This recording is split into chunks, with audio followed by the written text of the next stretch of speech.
Hi, everybody. Welcome to Friends Talk Money. I'm Pam Kruger, co-host of Money Track on public television and founder of WealthRamp.com. I'm Richard Eisenberg, a personal finance writer and editor, and formerly the editor of the Money and Work channels for the PBS site for people over 50, nextavenue.org. And I'm Terry Savage, nationally syndicated personal finance columnist and the author of The Savage Truth on Money. We're three friends who like to talk money and all the issues that come with it. On this podcast, we're trying to help you understand your personal finances to get you and your retirement on the right path for true financial peace of mind. So welcome back to Friends Talk Money. We have a special podcast and a special guest today. We're going to talk about student loans, and our guest, whom you'll get a full introduction of in just a moment, is Ray Kaplan, the guru of understanding everything you need to know about dealing with your student loans. But first, let me start with this. Why are we talking about student loans? You know, we know that our podcast is aimed at retirees or people preparing for retirement. And so you should be past that. But, you know, we also know that many of you may not be past that. We have a surprising number of people retiring, still paying on student loans that they took out for their kids' college or grad school. You may also have children or grandchildren that are dealing with student loans. We have some very valuable advice. And let me give you a shocking statement. Let me make sure I get this right. More than 50,000 people over age 65 who still owe on student loans and have defaulted have found that their Social Security payments and their tax refunds have been garnished by the federal government. So student loan debt, you know, it's 1.1 trillion. You know, 40 million people have, the statistics are staggering. What we're not going to do today, let me hesitate to say, is have a profound discussion about whether it's fair to forgive student loans when you paid off your kids' to college, you saved enough, or they paid off their loans or you paid off your loans. Listen, after all those trillions in PPP loans and stimulus checks, we're just not going to draw those lines here. Our goal today is to give you some very valuable advice if you yourself or your children or grandchildren have had this deferment of payment since March 2020, and now, as you know, September 1st, interest started accruing, the first payment due October 1st. And now let me tell you about our guest, Ray Kaplan. She's become a good friend because she is the resource for student loans. She's a Chicago-based attorney. Her website is her name, R-A-E Kaplan, K-A-P-L-A-N, RayKaplan.com, and she specializes in helping people deal with student loans. And I know of stories because I've referred so many people to her on my website, my Ask Terry blog at terrysavage.com. I got an email, some guy, I think I forwarded it to you last week, right? $40,000 went away. Right. Okay. Right. Wait, stop for a second. And the only reason we're going to stop is because this is going to be an elegant place. Louis needs to do this because Ray, your laptop has fallen and we need your laptop higher to be like, if you can take the lid and push it up, we lost your head. Okay. Did you? I didn't see that. Now bring it down. Yeah. While you were talking, bring it down to now, just keep it, if you can keep it right there because your head's getting cut off. Okay. So now this is good though, right? Yeah, that's good. Yeah. Okay. Now Terry can pick it back up again if you don't. Terry, and now we're going to really tell you about Ray because we had. You want me to start that part over? Yeah, please. Okay. And this is a good time to really give you an introduction about Ray Kaplan, who's become a friend over the past few years. I've known her. Her website is her name, R-A-E Kaplan, K-A-P-L-A-N, RayKaplan.com. She's a Chicago-based attorney who specializes in helping people deal with student loans. And when I tell you, I just received an email maybe a week ago from someone that came off a radio thing, and I said, go to Ray Kaplan, who said, $40,000 disappeared off my student loans. I mean, this woman can work wonders, and she knows the laws inside and out. Ray, explain the magic you work, just in general for us. We got a lot of questions. Sure. Thanks, Terry, for that great introduction. And so I think the key is that if you have federal student loans, there is so much relief available, and The problem is that nobody is aware of it. Nobody is aware of all of the relief that's already provided in the federal statute that governs all federal student loans. So that's really my job as an attorney, is to know how to apply the relief that's already in the law to your federal student loans so that we can either get those loans, the loan payments drastically reduced, or hopefully get the loan balance forgiven altogether. And there are a lot of paths to get your loans forgiven. And again, people just don't know about it. I want to ask you one more thing. Everybody remembers that the Supreme Court said, no, the administration cannot just wipe out 10,000 here, 20,000 there. But you've helped me with a recent column. You can find it up at terrysavage.com about some expansion of existing programs. Before we get into Pam and Richard, we have a lot of questions. Talk about the new SAVE program.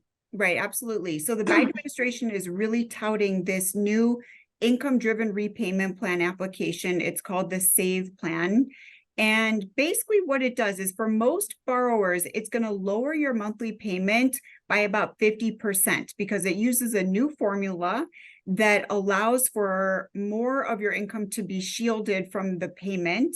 And it also, shockingly, has a 100% interest subsidy, which effectively means that when you're in that payment plan, you are in a 0% interest loan. So people are always talking about, well, why don't we just get rid of interest on student loans? And effectively, the SAVE plan has a 100% interest subsidy, which means you are in a 0% interest loan.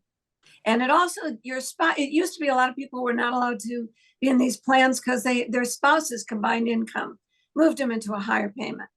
Exactly. So if you are married and you file your tax returns separately, then it will allow you to exclude your spouse's income from entering into the equation, which is great because then you don't, the problem is that if you include your spouse's income, then your payment's going to be much higher because then the formula is higher. So the old payment plan was based on a 10% of gross discretionary income formula.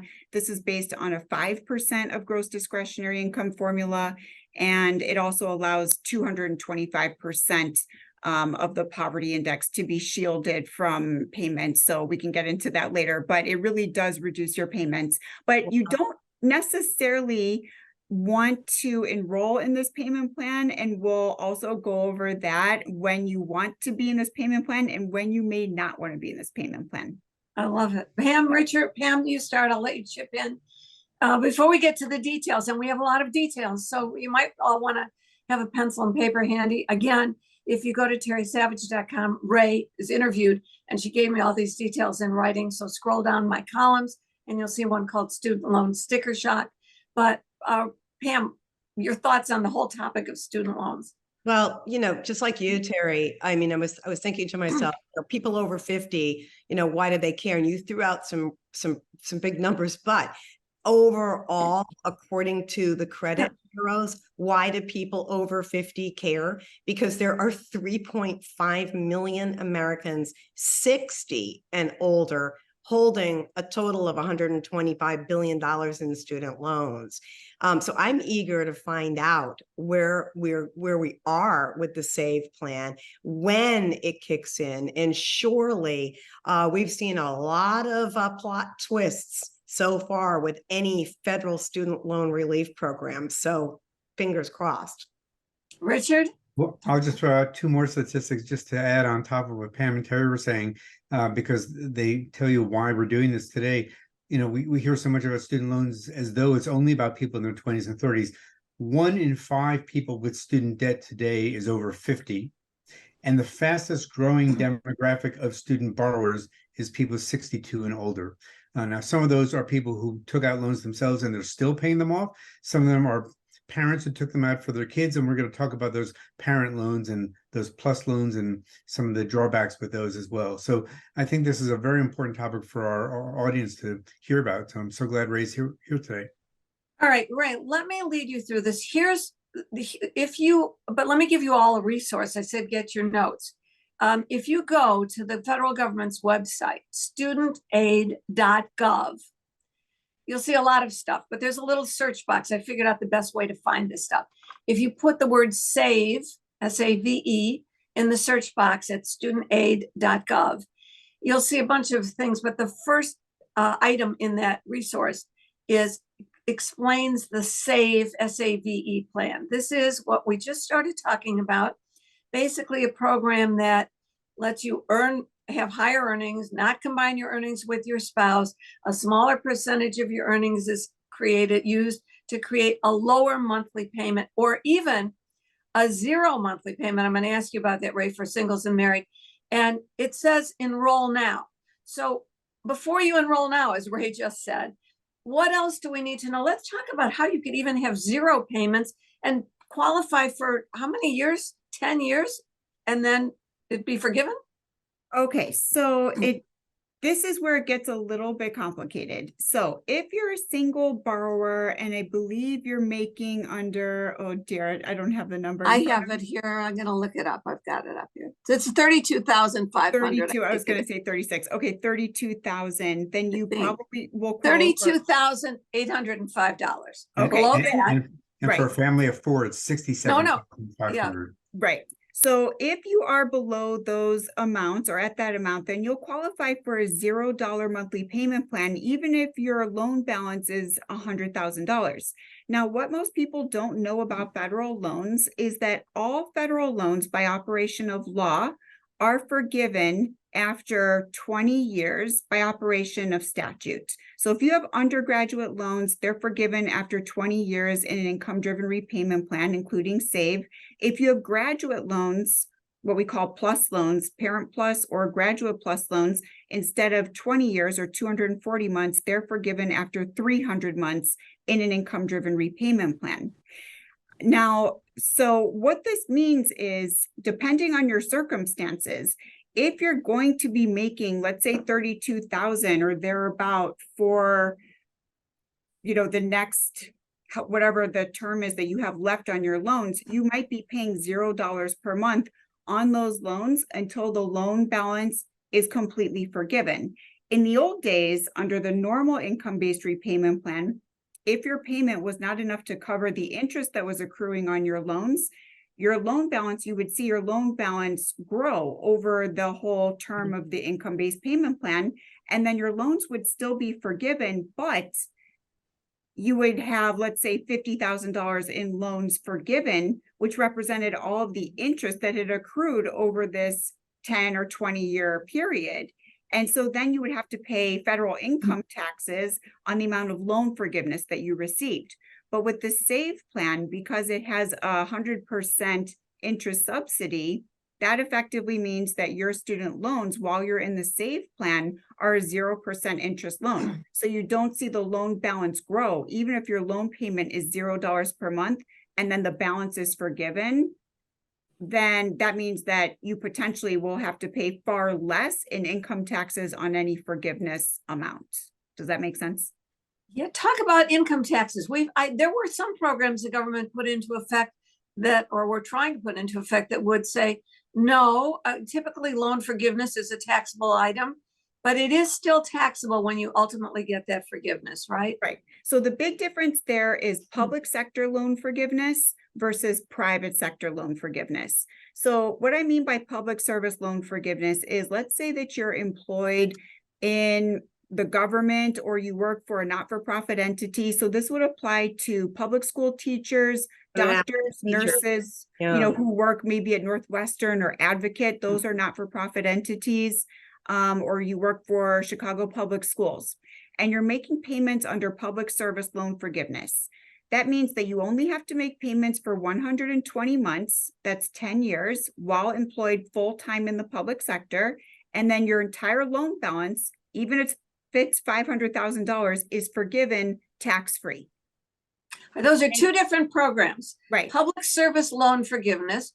Let me just, because I've written so much about this, that's been a program in effect for many years, but the government had such messed up records that practically no one was actually getting their loans forgiven.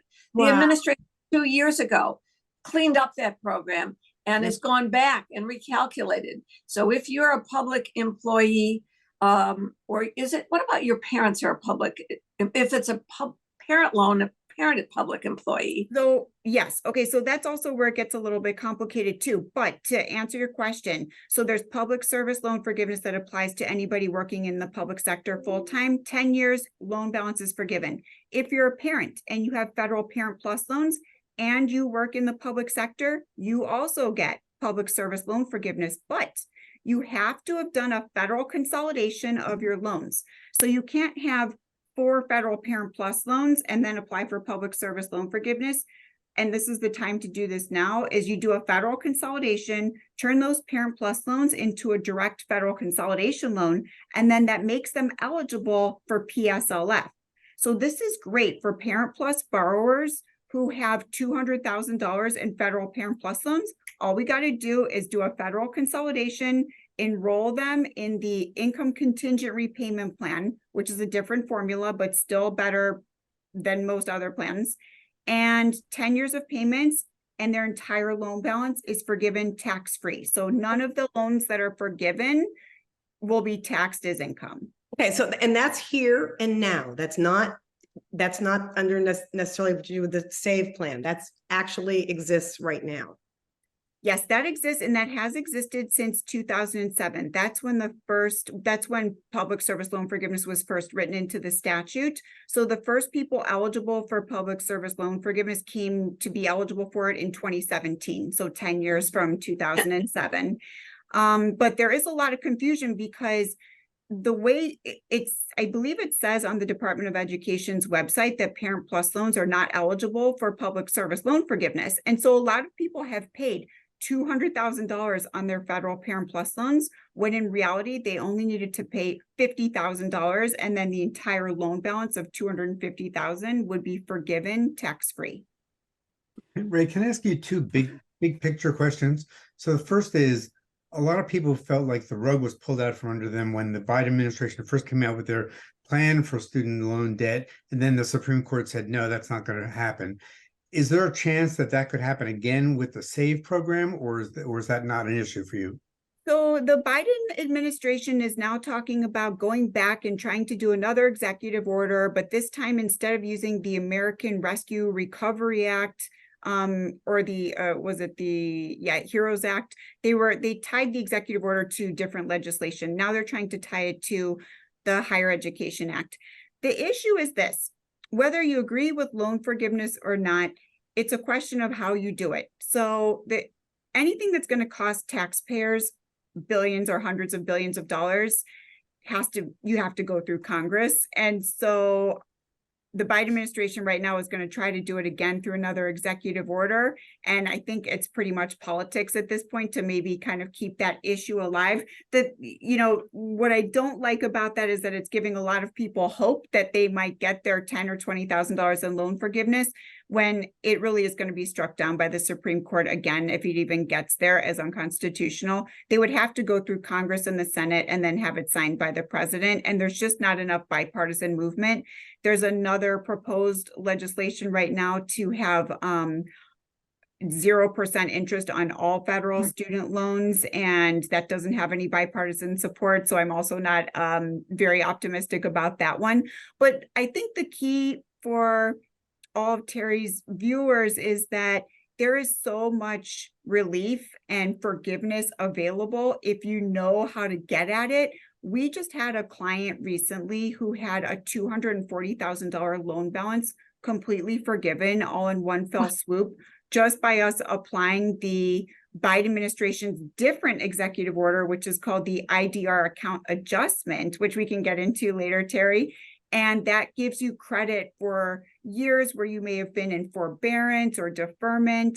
And she had previously worked in the public sector, was now retired, but her entire loan balance was forgiven because she did have 120 months working full-time in the public sector while her loans were in repayment. So her entire $240,000 loan balance was forgiven. There's a ton of relief available. Yeah. All right, let me go back. Richard made a good point. The current SAVE program, the one we started out talking about, which gives you, it broadens the existing income-based repayment, income-driven repayment program to allow lower payments and then ultimate forgiveness. that's not in danger of being retroactively erased, is it? Or is it? I think it's less so in danger because the legislation on which all these income-based repayment plans are based is the Higher Education Act. And the Department of Education has authority under that legislation to kind of tinker around the edges and create income-based repayment plans that are not to exceed 20% of a borrower's gross discretionary income. So they haven't exceeded that. They've gone below. It used to be 10%. Now they're at 5% of gross discretionary income. So I really feel that although, certain groups may try to challenge this, that they don't really have a strong case to challenge it because it is within the confines of the Higher Education Act that they're allowed to do this. All right, indulge me. Wait, Pam, indulge me for a moment. I want to just finish this. I want to really focus for this moment on this one thing, the SAVE program, and then I'll turn it over to you. So I'm looking at the numbers, and that was that certain people could have zero income for 0 payments Right. for 10 years. Other people will have dramatically reduced payments, and at the end of how many years the balance is forgiven? Well, it's the longest it could go would be 25 years, but let's say they already have 10 years under their belts, then it's going to be 15 years and then the balance forgiven. Okay, and it says on the website, studentaid.gov, and then you search out the word SAVE, and then it's a link, enroll now. Is that something you should do? What do you need to know before you go, wait, I wasn't in public service. I graduated in 2006. I've been paying on these darn loans. Thank God I didn't have to pay since 2000, March of 2000. They're coming back. It's a huge amount. And we're about to get the first bill October 1st. What can I do now? Should I go straight to this studentaid.gov and sign up for the SAVE program? How do you do that? And who shouldn't do that? Who should call you and say, wait, I think it's more complicated for me?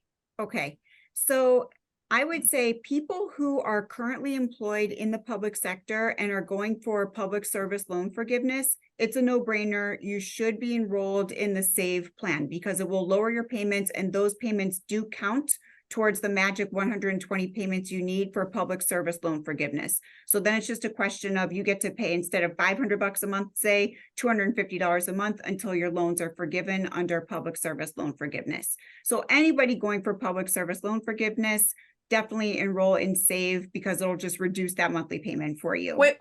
Where do you go first? You enroll in PSLF, Public Service Loan Forgiveness at studentaid.gov first? And then do you restructure your loans under SAVE? Well, there's a process to it. So if you have loans that are federal loans and you are employed full-time, meaning 30 hours a week or more at some not-for-profit entity, let's just say you work for Chicago Public Schools, which will qualify. All of your loans should be serviced by MOHELA because MOHELA is the contractor that has they're the servicer that has a contract with the Department of Ed to oversee all public service loan forgiveness applications. And so they have a payment tracker that can tell you how many of your payments count towards that magic 120 payments you need until you're done and your entire loan balance is forgiven. So there is that process you need to go through for PSLF. So that's MOHELA, is that servicer. But let's say you're in the private sector. You work in the private sector, you work at a regular, let's say a law firm, and you have higher income. Let's say you have a couple $100,000 in loans from law school, and you also make, let's say, $150,000 a year. And let's say you are currently enrolled in PAYE, P-A-Y-E. That's a different income-driven payment plan. If you are enrolled in PAYE, that has a 20-year payment term. So that means after 20 years, in an income-driven PAYE, your loan balance is forgiven. But if you switch and you go into SAVE, then it's 25 years and your loans are forgiven. Oh, wow. For people who have more income, it might not be worth it to transfer into SAVE because then you've just extended your loan period to repay for another 5 years.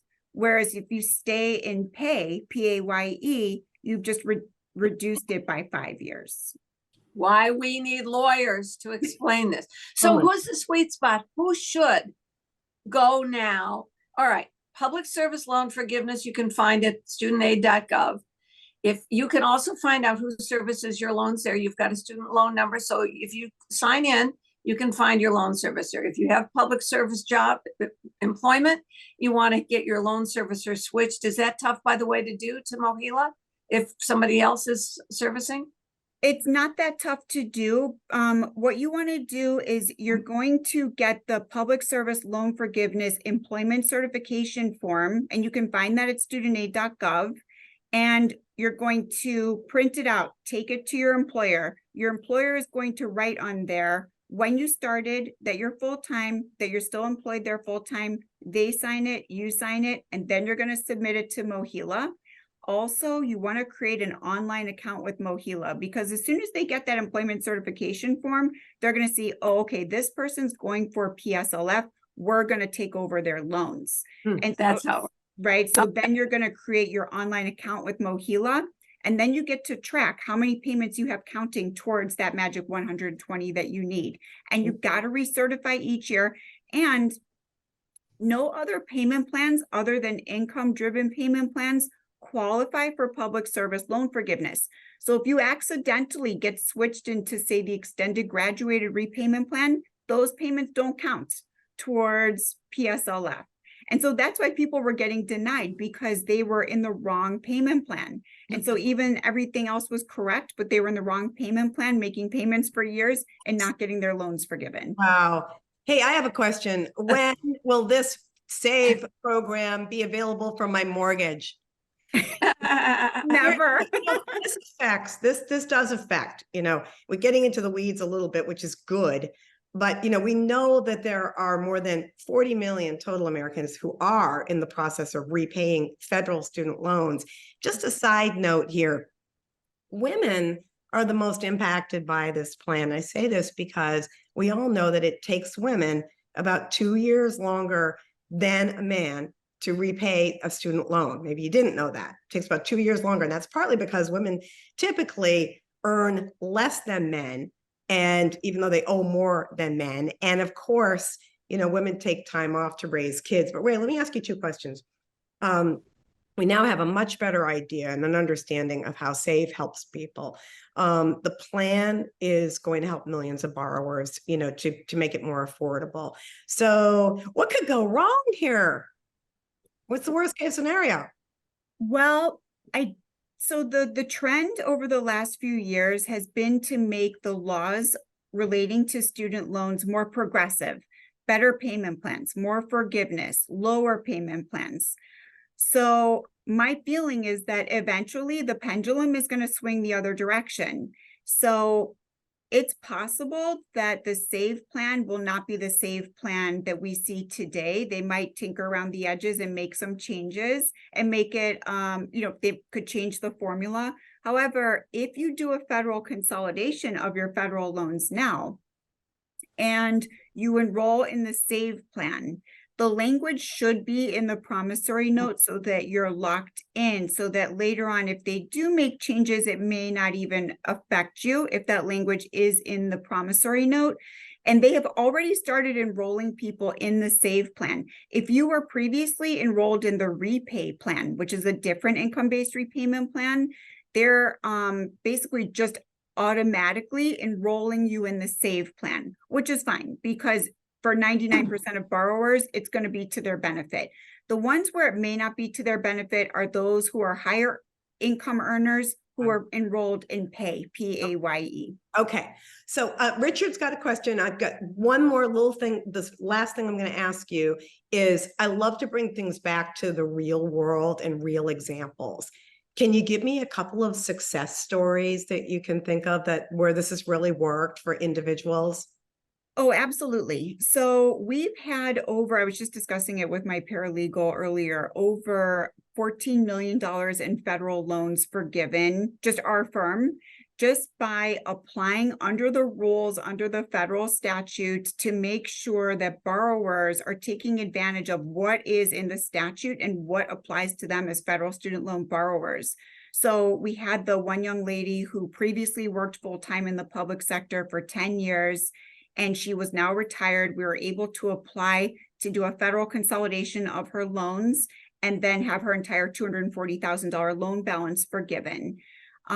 We have so many borrowers where their monthly payments on their federal loans start off at $1,500 a month because the servicers just kind of put everybody in the standard repayment plan, which is the most expensive repayment plan.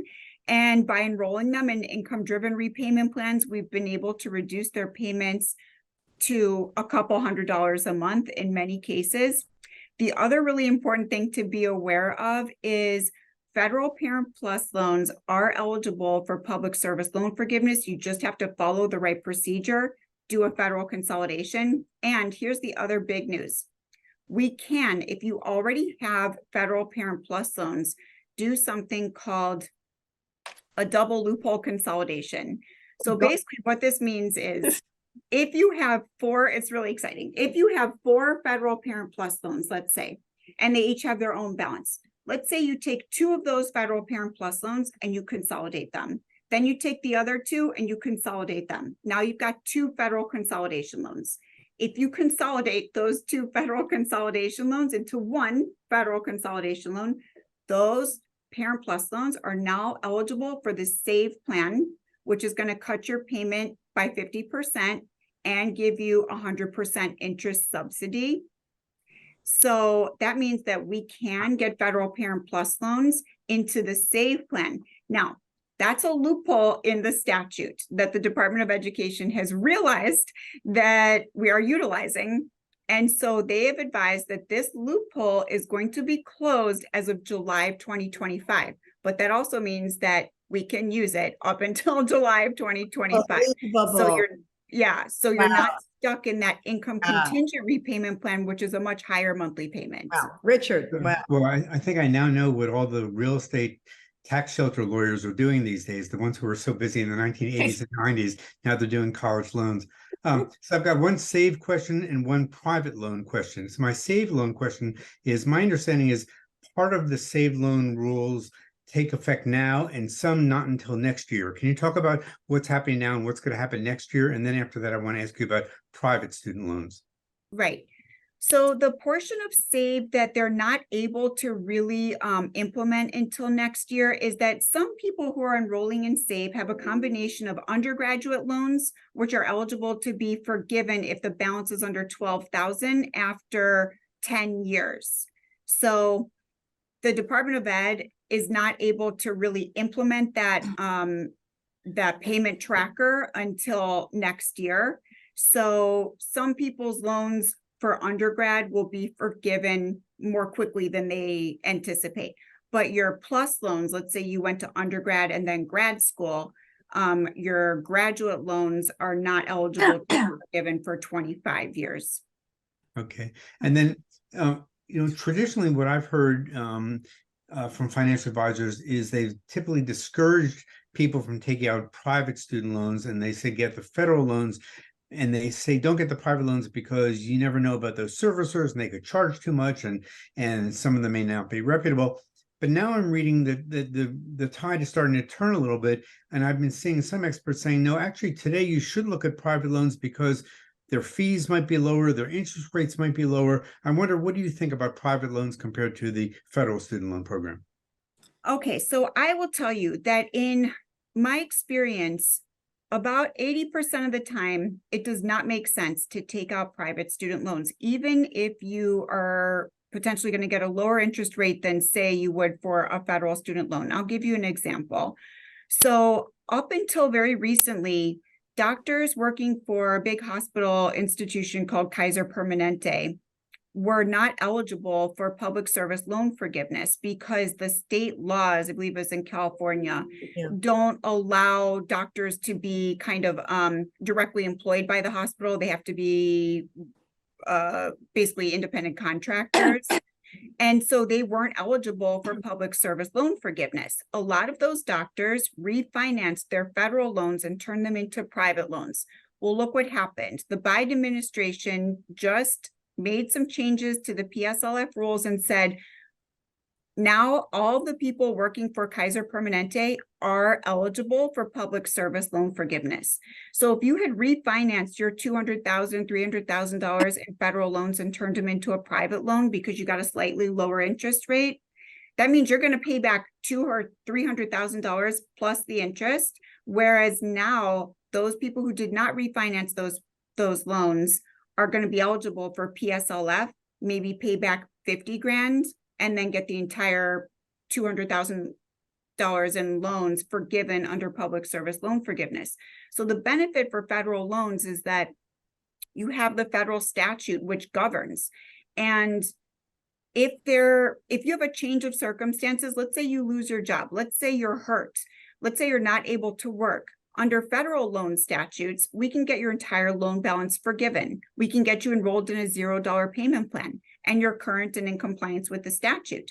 But if you have a private loan, there are none of those provisions available. You're bound to the four corners of the contract that you signed. So if the payment's $1,500 a month, the payment's $1,500 a month, and it doesn't matter if you lost your job, and it doesn't matter if none of that stuff matters. So there's a lot more flexibility built into federal loans. So in general, it makes a lot more sense to have federal loans than private loans. Okay. Wow.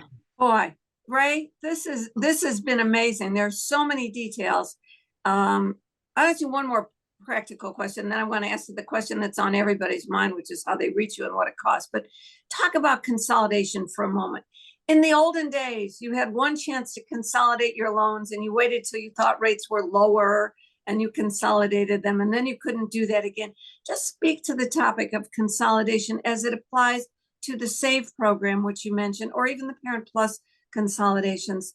Just give us a little on that. Okay. So federal consolidation, everybody was afraid of it in the old days and rightfully so, because a federal consolidation would mean that, let's say you were 15 years in your 20-year plan, and in 5 years, you were going to get your loans forgiven, but you don't know this, right? As a borrower, and you call up your servicer and your servicer recommends, hey, why don't you do a federal consolidation? So you do a federal consolidation. At that time, you reset the clock. And so now you're back on this 20-year timetable, right? And you've lost those 15 years. So a federal consolidation back then was a scary thing to do because it could have ramifications that you need to be aware of. Well, now, and this is the case until the end of this year, December 2023, if you do a federal consolidation, you will only get closer to loan forgiveness. It will not hurt you. So you want to do a federal consolidation, it won't hurt you. So do the federal consolidation. And if you want to enroll in SAVE, for most people, it's going to be a good idea. It's going to lower that loan payment for you. And instead of having a bunch of loans with their own loan balances, you'll have one federal consolidation loan. And what they do is they apply a weighted average of your current interest rates, and then they round up by a 1/4 percentage point. So you're really not losing much. So you want to do that federal consolidation 9 times out of 10 and go ahead and enroll in SAVE. But again, I do want higher income borrowers. If you're already in pay, give us a call so that we can take a look and see whether or not it makes sense for you to do that. Right. Okay. So, and by December 31st is an important date to do that loan consolidation, because this idea that it won't impact the longevity of your payment thing ends in December 31st. Okay. That's correct. Ray, we could talk forever. I love it. I love being on radio with you and you helping with comms. Everybody says, wait a minute. Two questions. What should I get first? How do I reach Ray Kaplan? Well, you can give us a call at the office, which is 312-294-8989. Also financialrelief.com, raykaplan.com. And we posted a lot of our segments from WGN radio talking about loan forgiveness and, answering questions from callers. So there's a lot of good information on there, but yeah, give us a call or just shoot us an email. Right, we'll have Ray Kaplan is R-A-E Kaplan, R-A-E Kaplan. Okay. Now I know I hear you out there. So what does she charge? Is this cost a fortune? Is it a percentage of the amount you get forgiven? Is it hourly fee? Does it depend on the amount of your loans? Can you talk about that? Okay, so There is a consultation fee that generally is between $200 and $300. So whether I'm on the phone with you for a half an hour or 2 hours, that's the consultation fee. It's either $200 or $300. If we have a family where we're talking to the parents and then also student borrowers, it will probably be closer to the $300 consultation fee. So the consultation fee is a fixed flat fee. Then if you want to retain us, let's say you're 65 years old and you have $300,000 in federal Parent Plus loans, and you have some sort of illness or ailment where your doctor can sign off on that application stating that because of it, you're probably not going to be able to go back to work, then we can have your entire loan balance forgiven under the disability section of the statute. So our retainer fee is a $2,000 retainer fee, and then we generally charge 5% of the amount forgiven. We'll be looking for all of those details that we can find all of those on your website, correct? On Yes. raycaplan.com. Okay, and we will have the information in the show notes as well. Great. Thank you, Ray. It's a topic on everyone's mind. It's not just age related. Everybody knows somebody in the family, a niece, a grandchild, their adult children who's got some form of student loans. Again, we're not talking about whether there should be forgiveness or not. We're talking about existing plans. Yeah. And you do your taxes, you ask your accountant, can I deduct this? Can I deduct that? What's the best thing? So I'm within the law, but I pay the least amount in taxes. This is your cue. I know people are overwhelmed with student loans. They get overwhelmed because the dollar amounts are so huge. But the fact is there are ways you can deal with the existing laws and take advantage of that ones. And you should be involved in doing that for yourself or your family members. Yeah. Thank you to Ray Kaplan. And thanks for joining us on Friends Talk Money. We'll see you next time. Yeah. Thanks I so learned much, a lot. guys. Thanks, Ray. Thank you. Thank you. Bye. Friends Talk Money is funded in part by a grant from the Investor Protection Trust. The IPT is a nonprofit organization devoted to investor education. Since 1993, the IPT has worked with the states to provide the independent, objective investor education needed by all Americans to make informed investment decisions. Visit investorprotection.org. We also receive support from the North American Securities Administrators Association, known as NASA. It's the oldest international investor protection organization. NASA's members include state and provincial securities regulators from the U.S., Canada, and Mexico who serve on the front lines of investor protection. Recognizing that education and awareness are powerful tools in the fight against investment fraud, NASA is pleased to sponsor Friends Talk Money. Here are 3 important tips to help you protect your money from fraud. With investing, there are always risks, so be cautious of anybody telling you that a certain investment is guaranteed. You should also proceed with caution if somebody is promising very large investment returns. This is a common red flag for investment fraud. Last and most importantly, be sure you're working with a licensed or registered financial professional. You can check your advisor and make sure they're licensed by visiting brokercheck.finra.org. NASA is your partner in keeping you safe and helping you avoid investment frauds. Visit nasa.org and click on the Investor Education tab to learn more.